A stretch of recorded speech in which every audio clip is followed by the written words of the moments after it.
My next Okay, sounds guest good, is man. looking to move to 6-0 in his professional career. Cody Law, who faces James Adcock at Bellator 276. Cody, thanks again for your time. Yes, sir. Thanks for having me, man.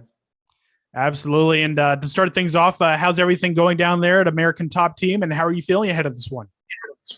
Everything's been good. It's been a good camp. A little tougher than normal, which is, I think a good thing. So I'm feeling extra prepared right now. Awesome. And you were supposed to face Johnny Soto, but he pulled out recently. When did you find out you had a new opponent in James Adcock?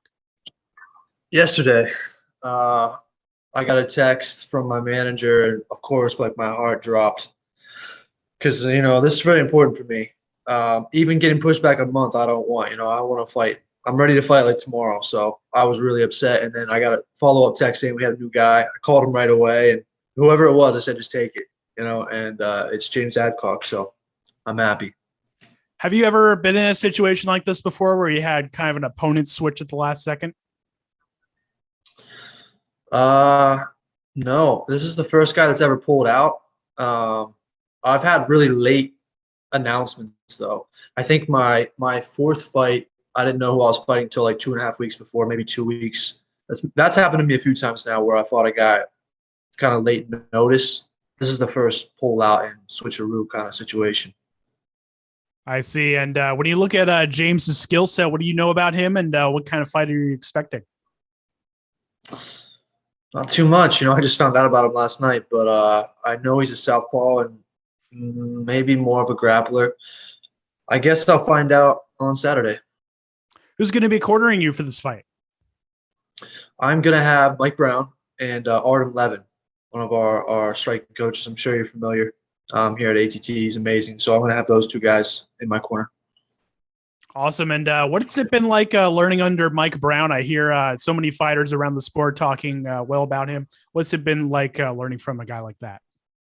Yeah, amazing, man. I'm very lucky. I've said this a lot before, but I used to watch Mike all the time on embeddeds and old fights, and I've kind of been a fan for a long time. So to build a relationship with him and learn from him, I think he's the best MMA coach in the world, and he just puts so much time into all the guys that he works with, and we made a lot of gains. I think in the last almost 2 years now I've been with him, and I'm looking forward to seeing how far we can go. What do you think separates ATT from some of the other gyms around the world?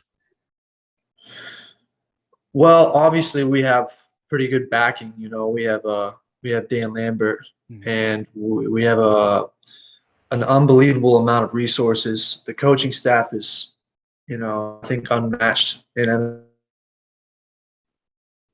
MMA, and the talent pool. Right, we have so many good guys in there. I mean, if you even forgot having amazing coaches like we have, just being in a room full of guys that are that experienced, that skilled, every day going with them, you would find it hard not to get better. You have to get better, or else you're just going to fall off. Like you're going to leave the gym.